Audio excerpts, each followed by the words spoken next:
오늘 말씀이 여러분에게 능력으로 힘으로 임해서 한 주간 세상 속에서 살아갈 때 말씀이 여러분의 기준이 되고 능력이 되기를 주님의 이름으로 축복합니다. 성도 여러분, 우리는 세상 속에서 구원받은 자로서의 삶을 살아가고 있습니다. 그에 대해 말씀을 나누고 있는데, 우리는 그리스도 안에서 새 생명을 얻었고 하나님의 자녀가 되었습니다. 그렇게 주 안에서 새 생명을 얻은 하나님의 자녀는 세상의 사람들과 사는 기준이 전혀 다릅니다. 우리의 기준은 오직 하나님의 말씀이죠. 그러나 그렇다고 해서 우리가 하나님 말씀대로 산다고 해서 세상을 떠나 사는 것은 아닙니다. 우리는 여전히 이 땅을 딛고 세상 속에서 하나님의 뜻을 실천하며 사명을 가지고 살아나가야 하는 것이 분명합니다. 성도는 다시 정의하면 세상을 떠나서 사는 자가 아니라 세상 속에 살지만 세상과는 거룩히 구별된 자입니다. 그러니까 세상 속에서 살고 있긴 하지만 세상에 속한 자는 아니라고 예수님께서 그렇게 말씀하셨죠. 우리는 그 속에서 하나님의 뜻을 이루며 살아야 합니다. 예수님께서도 요한복음 17장 15절에서 말씀하시기를 그들을 세상에서 데려가시기를 기도하는 것이 아니라 그들을 악에서 지켜주시기를 기도하셨습니다.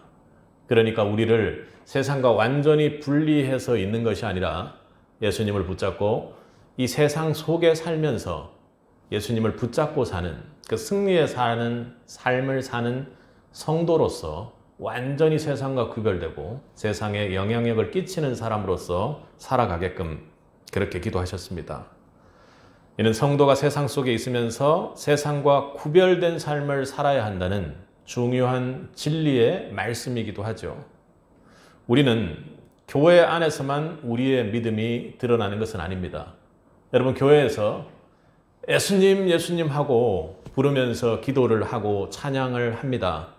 예수님께서 좋아하실까요? 저는 결코 always 예수님께서 좋아하시리라 생각지는 않습니다. 왜요? 예수님께서 성도 여러분께 이렇게 이야기하실 수 있으세요. 너는 왜 이 예배당에 와서만 예수의 이름을 부르냐 하고 그렇게 말하신다면 여러분 어떻게 답하시겠습니까?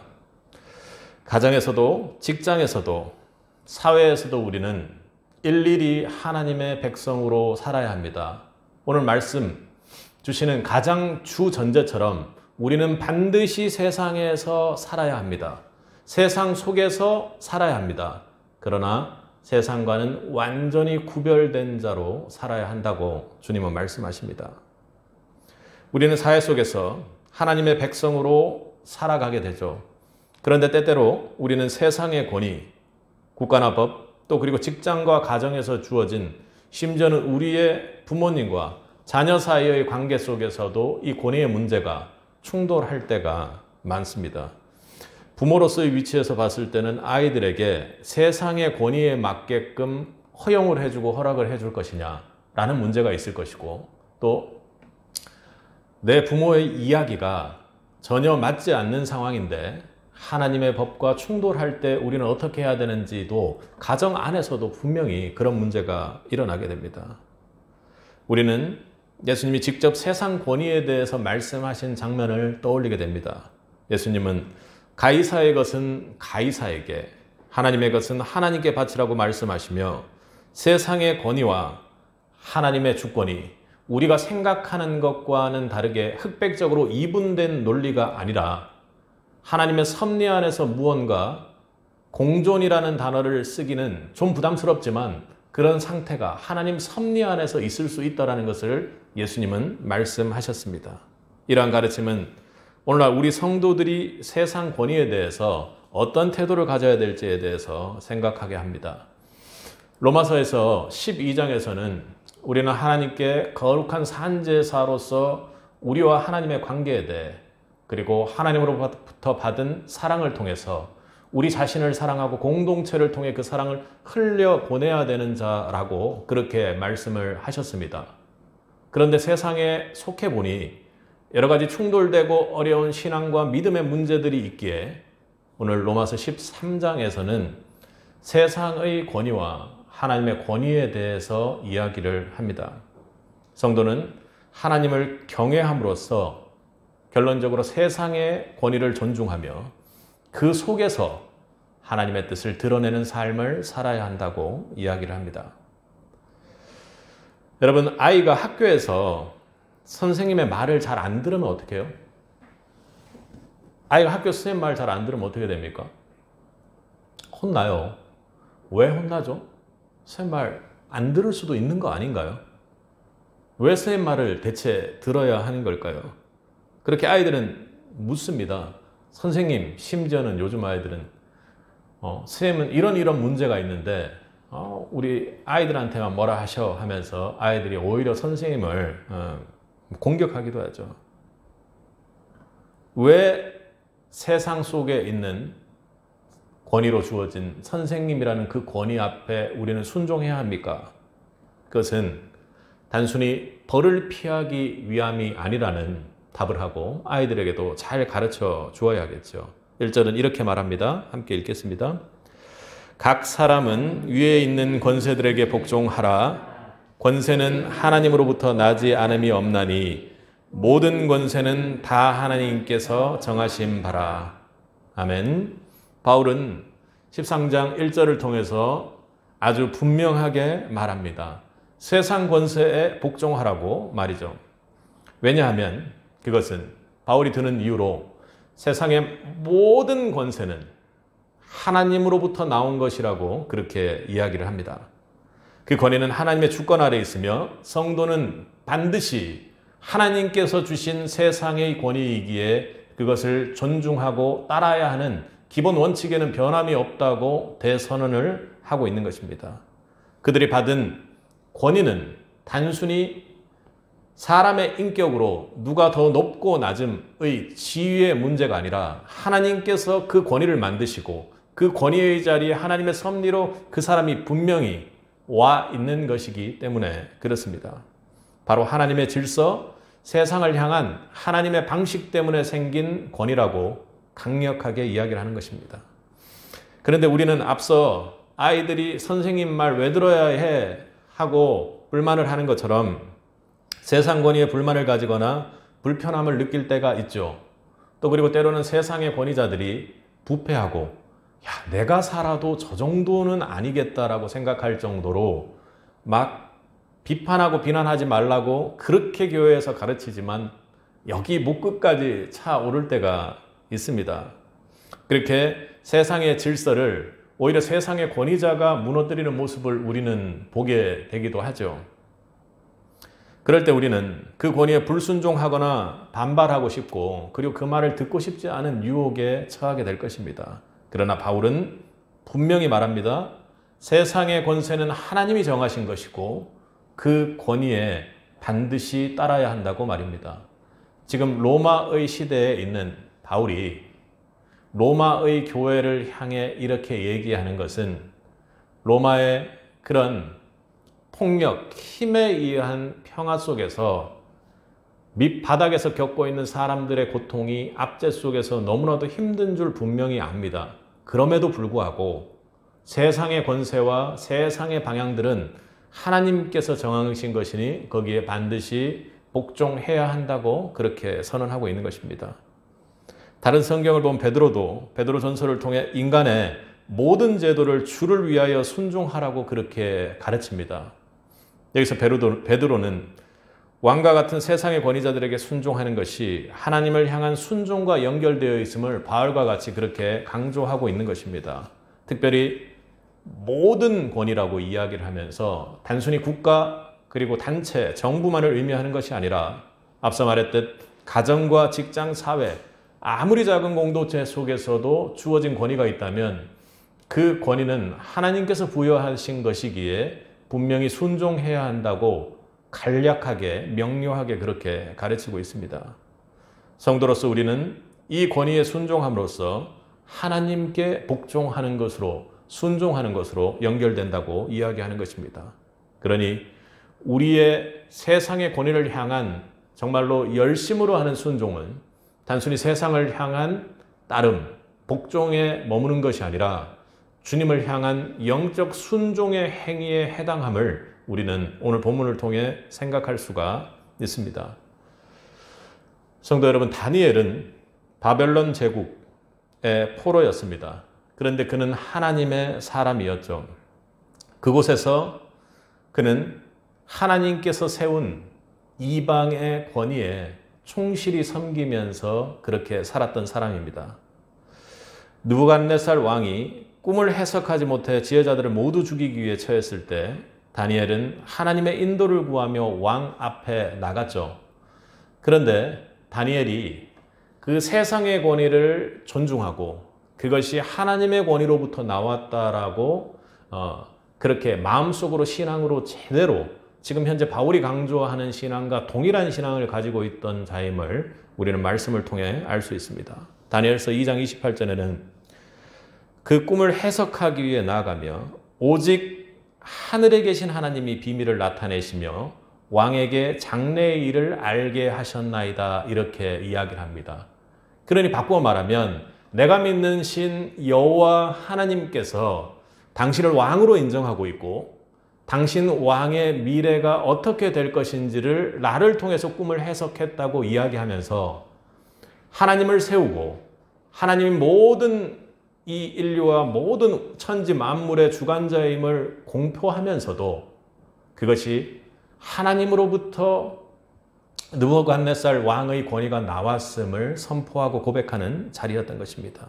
그러니 어찌 보면 그 자리에서 하나님, 놀라운 하나님, 은혜의 하나님, 세상 모든 것의 주권자 되시는 하나님을 은근슬쩍 말 속에서 녹여서 느부갓네살 왕 앞에 고백하고 선포했던 것이죠. 다니엘은 바벨론의 강력한 권위 아래서도 그 권위가 하나님께로부터 나온 것임을 확실히 하며 자신의 능력이 아닌 하나님의 주권을 통해 꿈을 해석했던 것이죠. 요셉도 마찬가지였습니다. 그가 이집트의 바로 왕 앞에서 꿈을 해석할 때 그가 말하기를 내가 아니라 하나님께서 바로에게 평안히 대답하실 것입니다, 이렇게 했던 것입니다. 그러니 상황을 생각해 보면 네가 이 어려운 꿈을 해석할 수 있겠느냐 하고 물었더니 제가 하는 것이 아니라요, 당신을 잘 알고 계신, 왕으로서 잘 알고 계신 우리 하나님께서 당신에게 평안하게, 그러니까 편안하게가 아니라 전혀 문제없이 아주 정확하게 그렇게 이야기해 주실 것이라고 이야기하는 것입니다. 요셉은 이집트의 권력자 앞에서도 자신의 능력이 아닌 하나님의 권위와 인도를 인정하며 그 권위마저도 이집트의 왕의 그 놀라운 세상을 다 집어삼킬 것만 같은 그 권위 앞에서도 그 권위가 하나님으로부터 나왔다라는 것을 전제하고 움직이는 하나님의 사람이었던 것입니다. 느헤미야도 마찬가지죠. 예루살렘 성벽을 재건하러 갈 때 이것은 하나님의 일이기에 하나님의 사람으로서 내가 무작정 달려나가야 되겠다고 한 것이 아니라 페르시아 왕에게 내가 가도 되겠냐고 구하러 어떻게 허락을 받기 위해서 그렇게 나아갔습니다. 왕이 그에게 이르되 내가 무엇을 원하느냐 그렇게 할 때 느헤미야의 그 짧은 기도, 어떤 일이 일어났을 때 바로 그 자리에서 묵상하고 하나님의 뜻대로 허락을 받기 위해서 그에게 나아갔던 것이죠. 여러분, 세상의 권위자인 왕에게 우리는 나아가기 전에 허락받는 것, 하나님의 일을 하는 것, 그것과 충돌되었을 때 그것을 묻지도 않고 나아가는 경우들이 있습니다. 짧게 말하면 세상 속에서 내가 하나님의 일을 해 나가야 되기 위해 세상의 것들은 좀 놔둬도 된다라는 것을 내 스스로 판단하는 경우들이 많습니다. 아니요, 내가 세상 속의 공동체 안에 있다면 하나님께서 부여하신 그 권위자에게 그것을 허락 맡기까지 느헤미야의 그 과정은 하나님께 묵상하고 묵도하고 그에게 허락을 받았다는 것입니다. 사랑하는 성도 여러분, 성도는 가정과 직장, 사회 속에서 주어진 권위에 순종하는 삶을 살아야 합니다. 그것이 대전제죠. 세상 속에서 주어진 권위가 무엇인지를 정확히 알고 그 권위가 하나님의 순리에 따라서 흘러갈 수 있도록 하는 것이 하나님의 형상을 나타내는 성도로서의 가장 중요한 모습입니다. 우리의 상사나 가정에서의 영적 가장이 설령 완벽하지는 않을지라도 그들을 존중하고 그 권위 아래서 하나님의 뜻을 이루려는 영적 자세를 반드시 가져야만 하는 것입니다. 로마서 13장 2절에서는 이렇게 이야기를 하죠. 그렇게 복종하라고 이야기하고 무서운 말씀을 합니다. 그러므로 앞에 있겠죠. 하나님으로부터 부여된 세상의 권세를 거스르는 자는 하나님의 명을 거스름이니 거스르는 자들은 심판을 자취하리라. 그러니 세상 속으로부터 부여된 하나님의 권위로부터 세상에 부여된 그 권위를 내가 무시하고 깔아뭉개고 내 멋대로 내가 하나님 믿는 사람이니까 내 멋대로 하겠다고 그렇게 하는 순간 하나님의 심판을 스스로 가져가는 선택이 된다는 것을 본문은 이야기를 하고 있는 것입니다. 그러니 우리는 내 권위자가 내 위에 있는 권위자가 세상 속에서의 그 권위자가 설령 완벽하지 않을지라도 그 권위 아래서 하나님의 뜻을 이루려는 태도를 가져야 한다는 것입니다. 그래서 우리가 어찌 보면 무언가가 막혀있고 어렵고 저 사람 뭔가 모르는 것 같은데 라는 그런 생각 속에서 무언가 충돌할 때에도 그것을 하나님이 주신 권위라고 믿고 또 따르며 그 안에서 그 권위 아래서 허용된 범위 안에서 그것을 이루려고 나아갈 때 그것이 바로 하나님께 영광을 돌리는 계기가 될 수 있다는 것입니다. 하나님의 역사에 순응하는 그리고 하나님이 만드신 그 권위 안에서 하나님의 뜻대로 순응해 나가는 채빗이 되기를 주님의 이름으로 축복합니다. 그것이 바로 대전제입니다. 여러분이 공동체 안에서 무언가 잘 해내지 못하고 있고 어려움이 있다면 하나님께서 부여하신 상관과 상사의 그 권위를 내가 넘어서고 판단하려고 하는 것은 아닌가 그렇게 한번 심각하게 고민하고 기도해 보시기 바랍니다. 여러분 가정과 교회를 한번 생각해 보면 여러분이 생각하기가 참 쉬울 수 있습니다. 여러분 가정의 영적 가장은 누구입니까? 누군가 부모가 하나님으로부터 부여된 권위를 받았습니다. 그런데 그 부모가 또 믿지 않는 부모일 수도 있고 또 여러 가지 형태로 나의 마음을 어렵게 할 수가 있을 것입니다. 그러나 하나님께서 부모를 부모답게 만든 데는 하나님께서 주신 그 권위가 분명히 있는 것이죠. 그렇게 오늘 말씀처럼 그 권위 안에서 하나님께서 부여된 그 권위로 순종하는 것으로 우리가 믿고 우선은 따르는 것이 가장 중요하다는 것입니다. 교회도 중요하죠. 교회 안에서 여러분들이 잘못 생각하면 목사나 성도가 서열이 있어서 목사를 통해서 무언가를 순종하는 개념으로 이해할 것이 아니라 목사님들을 통해서 강대상에 하나님 말씀으로 선포되는 그 말씀을 여러분이 순종해 나간다고 생각하시면 됩니다. 그러니 교회에서 선포되는 말씀, 내가 섬기는 교회에서 선포되는 말씀과 반대되는 형태의 신학을 가지고 그렇게 말씀이 다르게 선포되는 상태의 말씀들도 들을 수 있습니다. 그럴 때는 어떻게 해요? 하나님께서 부여한 그 말씀의 권위 앞에 여러분들이 그 말씀을 붙잡고 순종해 나가는 것이 오늘 말하는 대로 하나님의 심판을 자취하는 길을 피하는 길입니다. 바꾸어 말하면 좀 무섭게 들리지만 우리가 하나님께서 부여된 권위 안에 주어진 것으로부터 나오는 것을 따르는 것은 하나님의 권위를 따르는 것이므로 그 권위를 따라 나갈 때 그 모든 것이 하나님 역사에 순응하는 것이 되는 것이고 그리고 그 섭리 가운데서 여러분들이 하나님께 영광 돌릴 수 있는 길로 가게 된다는 첫 번째 바울의 세상 속에 있는 자가 반드시 생각해야 될 것이 바로 세상의 권위에 순복하고 순종하라는 내용이었다는 것을 꼭 기억하시기 바랍니다. 여러분 그런데 이건 아닌 것 같은데 이럴 때가 분명히 세상 살면 있습니다. 그래 내가 세상 권위에 순종한다고 하는데도 말이죠. 예를 들면 회사에서 내키지 않는 업무를 시킬 때가 있죠. 불법적이고 탈법적인 일을 하게끔 할 때도 있습니다. 그런데 신앙의 양심은 우리에게 그렇게 하면 안 된다고 쿵쾅쿵쾅 작용하곤 하죠. 우리 세상의 권위와 우리의 신앙이 충돌할 때 우리는 어떻게 해야 합니까? 세상의 법, 그리고 하나님의 법, 여기까지 안 가더라도 세상 속에서 나의 상사가 나에게 무언가를 명령하고 지시할 수 있는 사람이 하나님의 법과 하나님의 권위하고는 전혀 다른 일을 한다면요. 어떻게 해야 합니까? 우리 13장 5절을 한번 읽어보도록 하겠습니다. 이렇게 읽겠습니다. 그러므로 복종할 수 없으니 진노 때문에 할 것이 아니라 양심을 따라 할 것이라. 그런 상황에 로마서 13장 5절에서 가장 중요한 것, 양심이라는 그 말씀을 여러분 꼭 기억하시기 바랍니다. 그럴 때가 너무 많아요. 부딪힐 때가 많죠.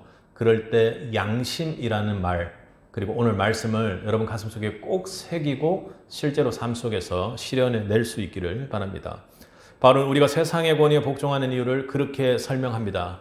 하나님으로부터 권위로, 하나님의 권위로부터 모든 권세가 주어진 것인데 그 권세가 하나님의 법대로 행하지 않는 것을 나에게 지시하고 오더하는 그런 상황이 되었을 때 우리가 기억해야 할 것은 그 권위가 하나님으로부터 왔으며 내가 가진 신앙에 비추어 어떻게 해야 되는지를 분명히 살펴보라는 것입니다. 그러니 만약에 내가 이것을 상사가 이야기하는 것을 지키지 않았을 때 여기서 말하는 진노, 어려움, 두려움의 상태, 거기에 내 의지의 선택을 둘 것이 아니라 내 신앙의 양심에 비추어서 그렇게 해야 된다고 이야기를 하는 것입니다.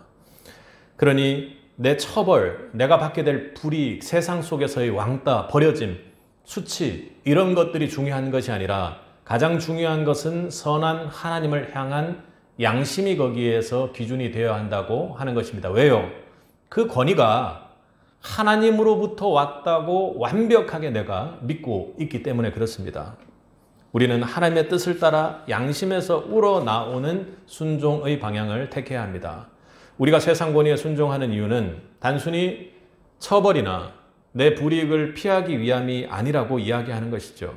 세상의 권위에 대한 우리의 태도가 무엇인지 첫 번째 말씀으로 나누었던 그 기준이 계속해서 세상 속에서 작용하게 됨을 우리는 알 수 있습니다. 우리는 하나님의 뜻을 따르며 두려움이 아니라 하나님의 뜻을 따르며 순종하는 삶을 살아내야 합니다. 베드로와 사도들은 예수님의 이름으로 사도행전에서 복음을 전하다가 낭패를 겪게 되죠. 대제사장과 공회에 의해 체포되었습니다. 대제사장은 하도 막 질려서 그들에게 그렇게 이야기하죠. 예수 이름으로 가르치지 말라고 그런 정도만 이야기를 하고 풀어주려고 합니다. 그런데 베드로는 이 명령을 거부하며 매우 중요한 선언적인 우리에게도 선언하는 말을 지금 하는 것입니다. 사람보다 하나님께 순종하는 것이 마땅하니라. 그러니 다른 사람, 두려움, 세상 속에서 일어날 일에 순종하고 거기에 의지하는 것이 아니라 하나님께 순종하는 것이 마땅하다라는 우리가 살아나가는 세상 속에서 살아나가는 인생 중에 가장 중요한 말씀을 베드로가 선포하고 있는 것입니다. 여러분, 인생 중에 이런 말씀을 선포할 기회가 있나요? 그 영광의 축복을 누리는 새빛이 될 수 있기를 간절히 바랍니다. 세상의 권위와 그리고 하나님의 권위, 하나님의 법이 충돌할 때 우리는 하나님 권위에 순종해야 합니다. 우리는 세상 권위에 순종하지만 궁극적인 순종의 대상이 하나님이시죠. 우리의 양심은 하나님 말씀에 비추어 깨끗해야 하며 그러니 우리가 충돌하는데 하나님 말씀이 기준이 되고 하나님으로부터 배우게 된 그 선한 양심을 통한 말씀을 판단하는 그 기준에 따라서 우리가 움직여야 된다는 것이죠. 우리는 그 안에서 올바른 선택을 해야 합니다. 모세는 세상의 권위가 가장 득세하는 곳에 하나님의 사람으로 쓰임받았던 사람입니다. 세상의 권위와 하나님의 권위가 충돌할 때 하나님의 뜻을 따랐던 대표적인 인물이 바로 모세입니다. 모세는 하나님의 명령을 받아 이스라엘 백성을 해방시키기 위해 애굽의 바로왕 앞에 섰죠. 그 당시 바로는 세상에서 가장 강한 권력자였으며 그 명령은 절대적인 권위를 가졌습니다. 신과 같은 권위를 가졌던 상황입니다. 그러나 모세는 그 권위 앞에서 두려워하지 않았습니다. 그는 바로에게 하나님의 명령을 전하며 이렇게 말했습니다. 여호와께서 말씀하시기를, 세상의 권위 앞에서요, 여호와께서 말씀하시기를 내 백성을 보내라 하셨나이다 하고 당당히 요청했습니다. 최근에 국가인권위원장으로 임명되신, 이름도 기억하기가 쉽습니다. 저는 이름을 잘 기억 못하는 편인데, 안창호 국가인권위원장께서 세상의 모든 사람들이 비웃고 성경 말씀까지 조롱의 대상으로 삼아서 그를 공격할 때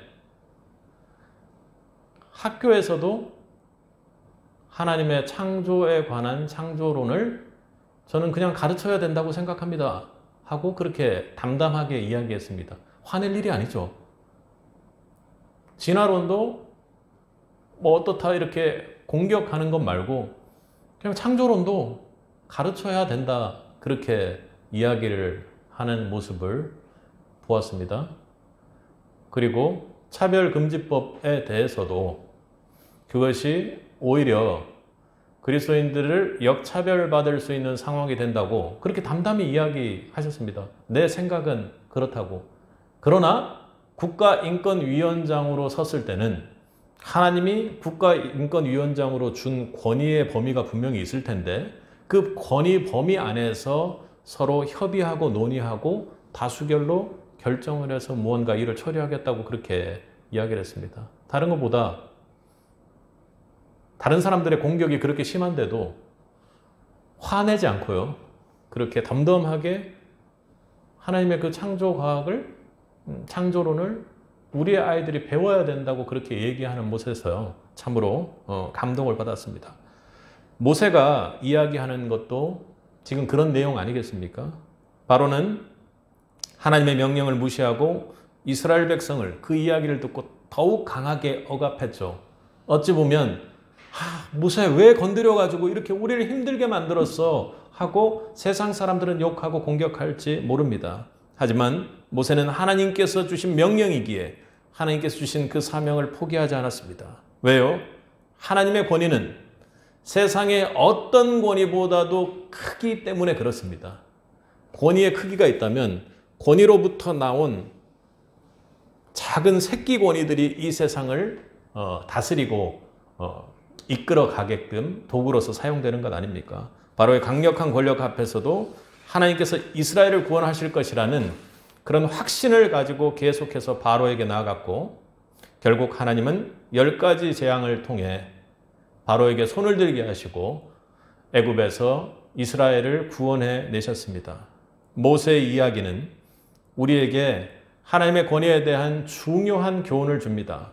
세상의 권위가 아무리 강력하고 파워풀하고 내 눈앞에 나를 꼭 잡아 삼킬 것 같이 그렇게 어렵게 느껴지고 무섭게 느껴질지라도 하나님의 뜻을 따르는 것이 우리의 최우선의 과제라는 것입니다.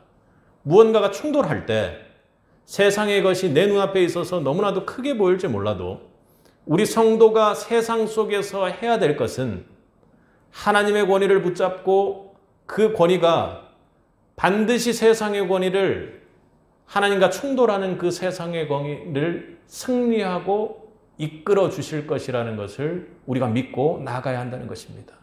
모세는 하나님의 그 어떤 것보다도 높은 권위를 인정했습니다. 그러므로 그가 받은 출애굽의 사명을 이루는데 하나님의 도구로서 사용될 수가 있었던 것이죠.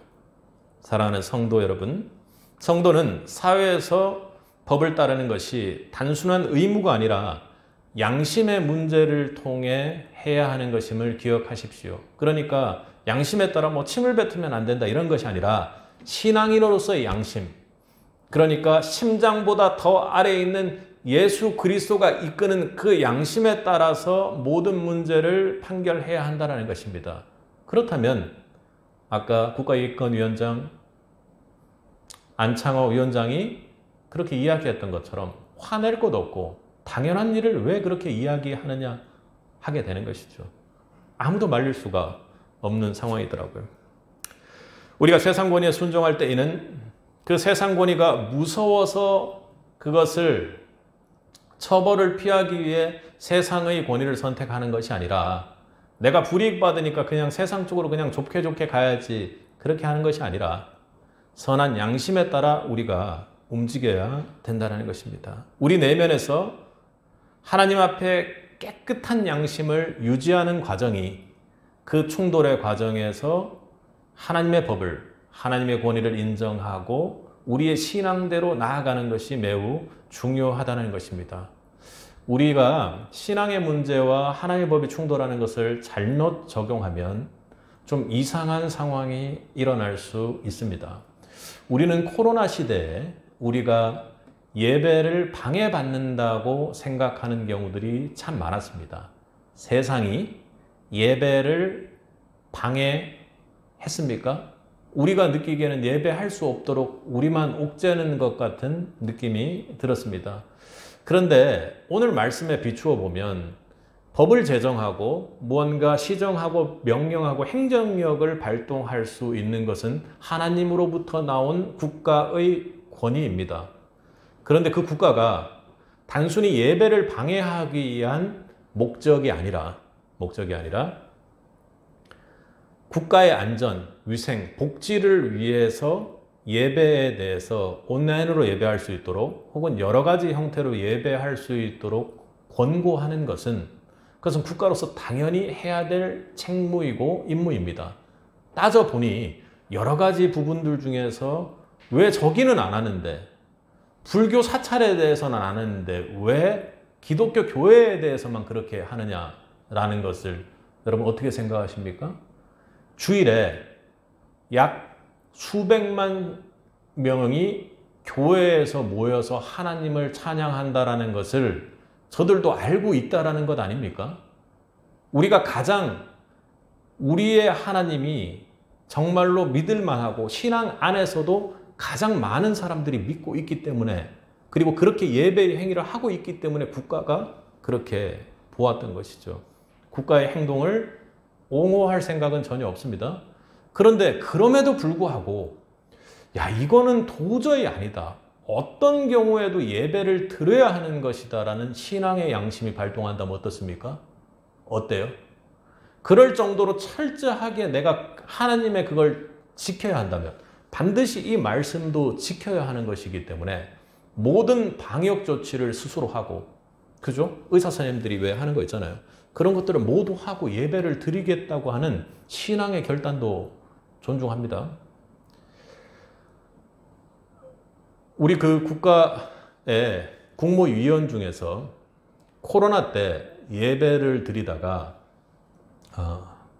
단체 그 법규 때문에 벌금을 맞게 된 사람도 있습니다.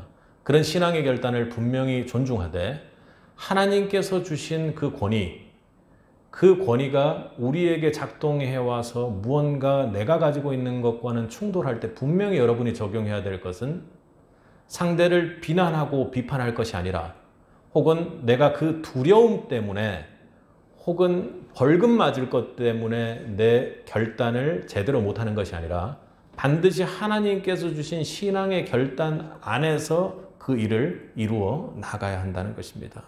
여러분, 양심에 따른 순종은 타협하지 않는 그런 믿음을 요구하게 됩니다.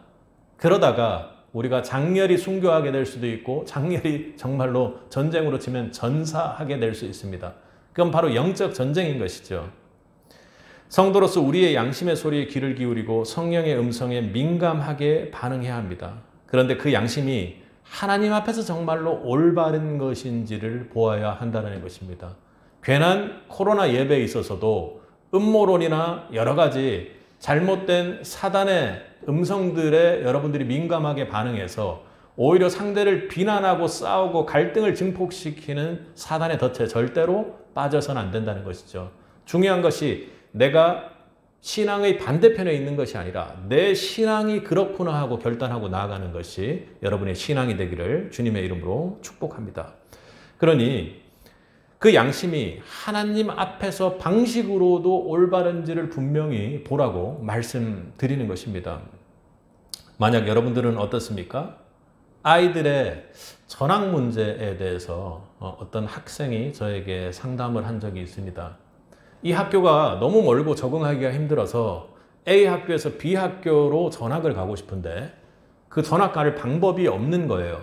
전학 갈 방법이 없는데 여러 가지 중에서 전학이 그냥 지금 현재 사는 집 행정구역 안에서도 다른 학교로 옮길 수 있는 사유는 이 아이가 그 학교에서 왕따를 당하거나 학폭 때문에 상당히 힘든 것을 경험하고 있는 상황이면 그게 가능하다고 합니다. 또 하나는 이 아이에게 정신적으로 문제가 있어서 정신병력이 있으면 다른 학교에서 오케이만 하기만 하면 또 갈 수 있다고 했습니다.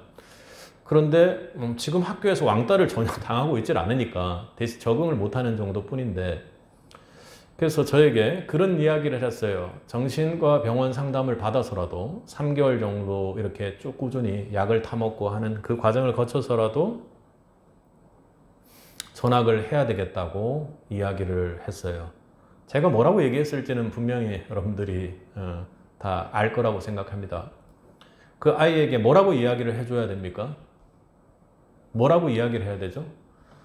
정신병동에 가서 그 약을 3개월까지를 받아가지고 하는 것이 정직이라든지 그렇게 해서는 안 되는 범법 행위이기 때문에도 설명이 가능하겠지만 중요한 것은 내 신앙의 양심 혹은 내 영혼의 십자가 앞에서 제대로 된 방법의 선택을 하지 않았을 때 가장 해를 받는 건 누구죠? 그 아이가 해를 받습니다. 그런 선택을 했을 때 최악의 결과를 맺게 되는 것은 누구예요? 그 아이입니다. 그래서 그런 이야기를 해줬습니다.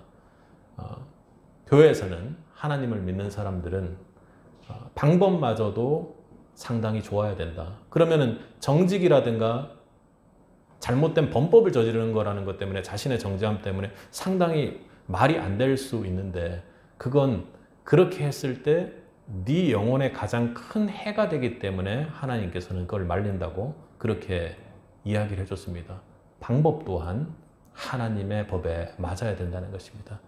여러분 또 하나 그건 전학하는 것 자체는 우리가 느끼기엔 별로 간절하지 않은 것 같아요. 여러분에게 이렇게 얘기해 보면 어떨까요? 교회가 여기에 있는데요. 교회와 가까운 곳으로 신앙생활하기 위해서 집을 이사를 하려고 합니다. 혹은 학교를 그렇게 옮기려고 합니다. 이 상황에서 집을 이쪽으로 옮기거나 학교를 이쪽으로 옮겨야 되는데 내가 실제로 그렇게 할 상황은 안 돼서 무언가 불법적인 상황으로 편법적인 상황으로 집을 옮길 수 있는 상황이 있다고 하면 여러분 어떻게 공부하겠습니까? 교회 예배드리고 신앙을 막 올리기 위해서 내가 상황에 맞지 않는 주거의 형태를 선택하려고 한다면 어떻겠습니까? 예를 들면 그런 거죠. 여기 근처에는 국가에서 운영하는 임대주택 같은 게 있는데 내가 살짝만 뭔가 서류를 이렇게 하면 이쪽으로 바로 올 수 있는 상황입니다. 그래서 가까이 와서 교회에 예배도 드릴 수 있는 상황이라면 어떻습니까? 절대로 노죠. 내가 하는 것이 정말로 하나님을 향한 선한 목적이라 할지라도 하나님께서는 방식마저도 하나님께 맞는지를 반드시 보라고 이야기하는 것입니다. 두 번째로 여러분 세상의 권위가 여러분과 여러분이 가지고 있는 하나님의 권위와 충돌할 때는요. 반드시 하나님의 권위를 따르는 것을 살아야 합니다. 그런데 세상 속에서 선택하는 방법마저도 내 목적이 옳아서 대충 괜찮은 걸로 생각하지 마시고 방법마저도 하나님의 방식에 맞아야 된다는 것을 꼭 기억하고 삶 속에 적용할 수 있기를 바랍니다. 여러분, 운전을 하다 보면 가끔 신호가 없을 때가 있죠. 신호라는 것은 하나님께서 인류에게 질서를 위해서 부여한 권위입니다. 그 관할이 경찰청이건 아니면 행정부건 어딘지 잘 모르겠습니다만 빨간불이 있으면 우리가 가지 못하게 하고요. 파란불이 있으면 갈 수 있도록 합니다. 그리고 거기에서 잘못되게 지나가거나 속도를 과속하거나 뭐 이렇게 되면 우리는 거기에 범칙금이라는 것도 내게 되죠. 그게 하나님이 세상의 권위를 통해서 세상의 질서를 유지하는 방법입니다. 그런데 가다가 신호등이 없어요. 그럼 우리 어떻게 합니까? 이렇게 저렇게 돌아보잖아요. 맞아요. 그렇게 이 땅에는 하나님이 세상의 권위를 분리해서 나누어 주셔서 하나님으로부터 세워진 권위가 반드시 필요하다라는 것입니다. 이렇게 두리번거리잖아요. 왜요? 우리가 지킴 못 받고 큰 사고 날까 봐 두리번거리는 거예요. 하나님은 그런 권위를 통해서 사회 질서를 유지하시고 하나님의 역사를 감당해 나간다는 것입니다. 오늘 4절에서는 하나님의 사역자로서 선을 이루는 역할을 한다고 세상의 권위가 하나님의 사역자로서 세상의 선을 이루는 역할을 한다는 것입니다. 세상의 권위는 그렇게 하나님의 뜻을 실현하기 위한 도구로서 존재하는 것입니다. 왜 권위를 그렇게 인정해? 하나님이 권위를 인정했다는 게 이해가 안 가는데 아까 신호등의 예처럼 하나님이 그렇게 세상 안에 권위를 줌으로써 우리를 지키시고 보호해 나가십니다. 6절과 7절에 세금을 바치고 모든 사람에게 마땅한 것을 주라고 명령합니다. 이는 세상 권위가 단순한 규칙이나 법을 넘어서 하나님의 계획 안에서 선을 이루는 도구가 된다는 것이죠. 세금제도, 조세제도, 그리고 행정제도, 국가제도마저도 모두 하나님의 권위 안에서 하나님의 선한 역사를 이루어 나가기 위한 도구로서 사용될 때가 있다라는 것입니다. 그러니까 그것을 위해서 하나님께 세상의 권위를 만드셨다는 것이죠. 세상의 권위는 하나님의 계획에 따라 이 땅의 질서를 유지하며 그 속에서 하나님의 뜻을 이루기 위해 설정된 것입니다. 그러니 우리의 세상 권위에 대한 순종은 하나님의 설정한 질서와 계획을 존중하며 하나님의 사역, 구속 사역에 협력하며 참여하는 것으로 여러분들이 기억해야 하는 것입니다. 그러니 세상 권위를 향해서 도전하고 싸우고 막 이렇게 하는 것이 크리스찬의 그 말씀과 하나님의 우리에게 준 신앙의 힘과는 좀 관련성이 없다, 이렇게 여러분 생각하시면 되겠습니다. 이사야서 45장 1절 3절에서는 하나님은 고레스를 그의 종으로 지명하고 이스라엘의 포로 생활을 끝내고 예루살렘으로 돌아가게 하는 역할을 부여하셨습니다. 고레스는 이스라엘의 백성의 귀환을 허용하는 칙령을 발표하고 하나님이 주신 사명을 인식하며 이를 실행에 옮겨갔죠. 고레스의 권력과 자원은 이스라엘의 귀환과 성전의 재건을 가능하게 했으며 하나님은 고레스를 자신의 구속적 계획을 실현하는 도구로 사용하셨습니다. 이처럼 세상 권위는 종종 하나님의 뜻을 이루는 도구로 쓰이며 우리도 세상 속에서 하나님의 뜻을 실현하는 도구가 되어야 합니다. 여러분 그런 거 보잖아요. 지금 말씀을 전하는 것은 세상 속의 권위, 하나님을 믿거나 크리스찬이 아닐지라도 그 사람을 통해서 하나님은 자신의 역사를 써가신다는 겁니다. 교회 속에서 보면 신앙의 초신자나 혹은 신앙이 별로 좋지 않은 자를 통해서도 하나님은 자신의 역사를 이루어 나가십니다. 열심으로 신앙생활을 하고 또 열심으로 믿음을 가지고 있는 그런 사람들을 통해서 또 큰 일을 이루어 나가시지만요. 하나님은 하나님의 섭리대로 이 세상의 권위를 사용하는 것이죠. 예를 들면 그렇습니다. 초신자들이 오히려 영혼 구원해서 전도를 더 많이 해요. 예배는 완전히 그냥 꽝인데요. 예배도 모르고 아무것도 모르는데요. 수도 없는 아이들을 줄줄이 데려온 아이들이 있다니까요. 교회에. 그 아이들이 잘 됐다 못 됐다 이걸 떠나가지고 하나님은요. 이 세상에 있는 모든 권위와 그리고 존재를 하나님의 도구로서 사용하고 하나님으로부터 모든 것이 나왔다라는 것을 믿는 믿음이 매우 중요합니다. 그래야 선입견을 가지고 하나님의 섭리와 하나님의 역사를 잘못된 판단으로 막지 않는다는 것입니다. 여러분 지금 위치에서 최선을 다하고 또 학생이라면 성실하게 공부하고 또 직장인이라면 열심히 일하는 것, 그것은 단순히 개인적인 성공을 위해서 하는 것이 아닙니다. 여러분, 성도 여러분의 노력과 그리고 성취는 하나님의 큰 계획 속에서 이루어지고 있는 것임을 믿을 수 있길 바랍니다. 권위와 질서를 존중하고 자신의 능력을 키우고 사회에서 책임 있는 위치를 차지하는 것은 하나님께서 여러분을 사용하실 수 있는 도구를 만들기 위한 준비의 과정이라는 것입니다. 그냥 학생들로 보면 열심으로 공부해서 권위 있는 자리와 명예 있는 자리에 올라가야 될 이유가 있는 것입니다. 왜요?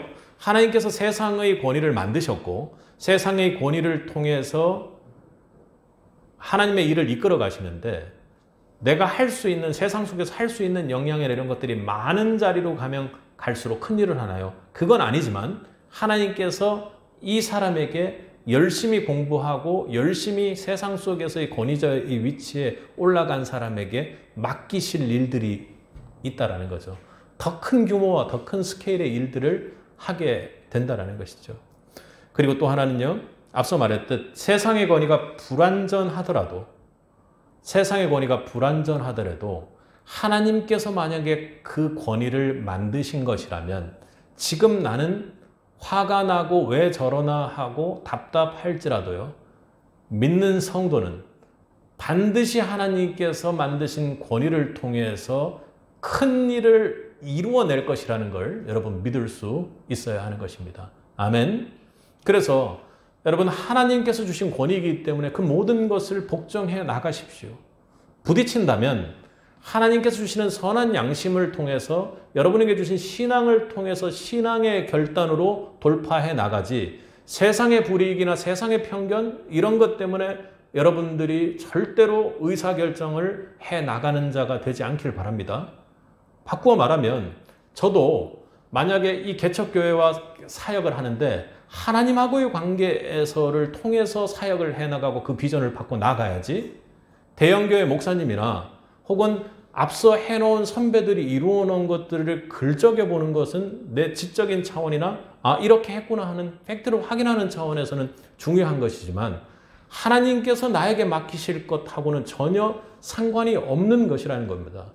그래서 누군가가 나에게 무언가를 하라고, 이렇게 하라고 저렇게 하라고, 바깥에서 이런 사람들은 이렇게 하던데 이렇게 해보자고 했을 때 단연코 노 하는 것은 아니지만 내가 의사결정하는데 그런 것들이 전혀 작용할 수 없다라는 것입니다. 단 하나, 하나님께서 신앙의 양심으로 주고 나아가야 할 길을 주신다라는 것을 믿고 나가는 것이죠. 때론 부족하지만, 연약해 보이지만 하나님께서 반드시 하나님의 계획대로 일을 이루어갈 것이라는 것을 믿고 나가는 것이 우리가 선한 도구로서의 역할을 해 나가는 것입니다. 여러분, 금촌 고시원이라는 데가 있어요. 제가 오랫동안 유심히 보고 거기에 한번 가보고자 하고, 재작년인가요? 그때는 상황이 안 됐지만 쌀이라도 해가지고 그렇게 하려고 했습니다. 그 고시원이 사람들이, 힘든 사람들이 막 와요. 그래서 그 고시원에 재워주기도 하고 노숙자의 쉼터처럼 그렇게 됐어요.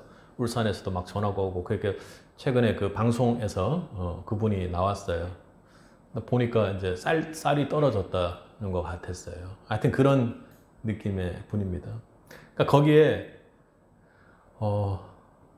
몇십 년 동안 그렇게 한 거예요. 심지어는 부모한테 버림받은 아이들도 오고, 술 취한 노숙자도 오고, 그리고 대소변을 가리지 못하는 사람들도 오고, 그래서 부모도 찾아주고 자식들도 찾아주고 이렇게 하면서 거기에 거쳐서, 그리고 예전에 봤을 때는 그렇더라고요. 그 고시원에 고시원비가 있을 것 아닙니까? 근데 다들 많이 못 내죠. 근데 많이 못 내면 그게 또 미안해서 피하는 사람들이 있나 봐요. 몇 개월치를 못 내고 그냥 가버리는 거죠, 딴 데로. 그러면 그 고시원에 계신 장로님이시더라고요. 장로님께서 짐을 잘 안 치우신대요. 또 올까 싶어서. 그래서 그분이 이렇게 이제 쭉 하고 오래 그렇게 하시는 거 알고 항상 제가 기도하고 항상 겨울이 되면 그런 생각을 좀 하곤 했는데, 토요일 날 2시인가 뭐 할 때 점심때에 예배를 하신대요. 수원에 계신 목사님을 한 분 청빙해서 토요일 날 거기서 예배를 하는 거예요. 그 바로 앞에 있는 교회를 나가라고 그렇게 권면을 해도 절대로 안 나가요. 그러니까 세상 속에 갇힌 어떤 상처 때문에 단절된 거죠. 그래서 그분이 너무 귀한 게 토요일 날 그 고시원에다가 예배를 하는 거예요. 근데 예배를 하는데 예배 마치면 이렇게 맛있는 음식 같은 것도 해가지고 막 사람들하고 나눠 먹고. 처음에는 예배하는 분만 음식을 줬대요. 근데 예배하지 않는 분도 토요일 날 또 음식을 준답니다. 그러니까 본인은 고기를 안 줬다고 자신의 막 소변을 받아가지고 그 고시원 원장님, 그 장로님 머리 위에다가 막 붓고 그럴 정도로 사람들이 완전히 그냥 어떻게 감당하기가 힘든 정도의 사람들이었다는 겁니다. 그런데요, 그분들이 예수님 말씀을 들어요.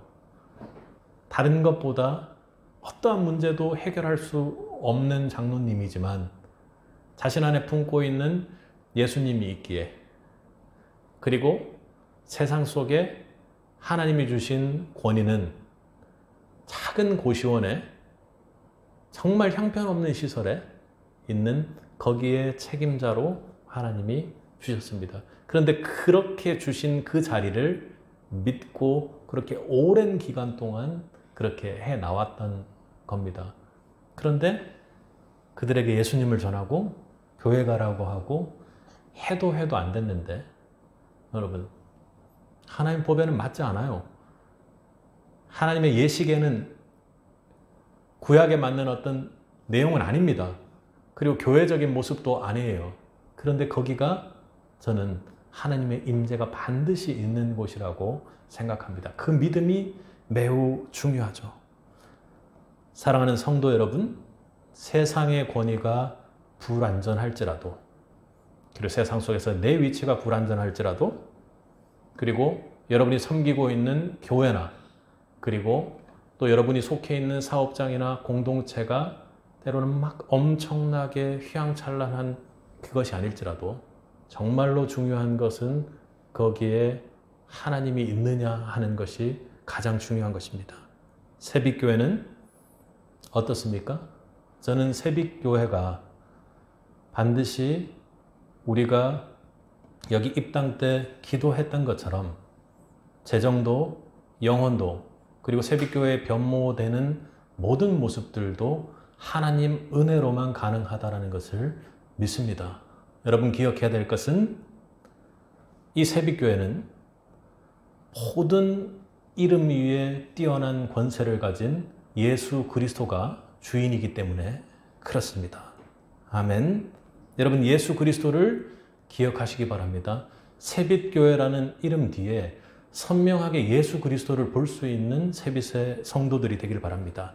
세상의 권위가, 세상의 것들이 아무리 강하게 보일지라도 내 영적으로 분별력을 잃어서 내가 아주 불투명하게 보일지라도 가장 중요한 것은 세상 것이 아무리 강해도 예수 그리스도의 그 이름보다 높을 수 없다는 것을 여러분 꼭 기억할 수 있길 바랍니다. 그 예수 그리스도는 십자가에서 모든 것을 이기셨습니다. 주님의 권세는 죽음과 세상의 가장 강한 권세인 죄의 권세를 승리로 이끌었습니다. 그분은 십자가에서 우리의 모든 죄를 짊어지시고 죽음의 권세를 파하셨습니다. 피하신 것이 아니라요, 예수 그리스도의 그 신앙의 양심, 하나님의 뜻을 붙잡고 나간 그 십자가는 그것을 이겨냈던 것입니다. 그리고 모든 것을 하나님께 영광으로 돌렸습니다. 그분의 이름 앞에 모든 세상 권세가 무릎 꿇었습니다. 할렐루야!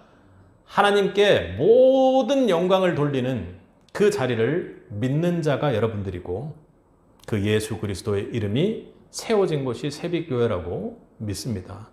하늘과 땅 아래에 있는 모든 자들이 예수 이름 앞에 무릎 꿇게 하셨다, 그렇게 말씀하신 것처럼 예수님의 이름은 모든 이름 위에 뛰어납니다. 아멘. 그러기에 이 세빛교회를 통해 하나님께서 이루어 가실 사역 가운데 도구로서의 역할을 감당하는 여러분, 매일을 신앙 안에 열심으로 살아가시기를 주님의 이름으로 축복합니다.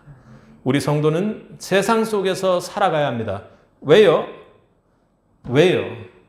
이 시대를 살릴 권위를 하나님으로부터 받은 자가 바로 성도의 다른 이름이기 때문에 그렇습니다. 모든 이름 위에 뛰어난 십자가의 권세를 가진 그 자가 바로 우리이기 때문입니다. 여러분 안에 소유한 것은 모든 권세를 이긴 십자가라는 것을 꼭 기억하고 자긍심으로 살아나가기를 바랍니다. 더 이상 세상 권위 앞에 여러분 두려워할 필요가 없습니다. 내 안에 있는 십자가의 양심으로 여러분들이 신앙을 결단하고 나아갈 때 하나님께서 승리로 여러분을 이끌어 주실 것입니다. 여러분, 세빛교회에 153 세빛교회에 아이들이 많이 오니까 여러분 기분 좋습니까? 저도 기분 좋습니다. 그런데 세빛교회에 아이들이 많이 오기 때문에 이 교회가 괜찮은 교회요? 멋진 교회요? 좋은 교회입니까? 이 사역이 괜찮은 사역이 되는 것입니까? 아니요. 세빛교회 안에 모든 이름 위에 뛰어난 권세를 가지신 예수 그리스도가 있기 때문이라는 것을 여러분 결코 잊지 말고 믿을 수 있길 바랍니다. 예수님께서 세빛교회의 머리 되시고 예수님께서 여러분을 이끄는 여러분에게 권위를 부여한 하나님이 될 줄로 믿습니다. 이제 우리는 십자가 아래 주님이 허락하신 세상의 권위에 순종하며 주님의 권세 아래 살아갈 수가 있게 됐습니다. 하나님께서 우리의 삶과 위치를 통해 세상 속에서 어떻게 일해 나가실지를 정말로 강한 마음으로 기대를 합니다. 우리의 신앙과 삶을 주님이 주신 그 권세 아래 주님께 순종하며 살아나가기를 주님의 이름으로 간절히 축복합니다. 함께 기도하겠습니다.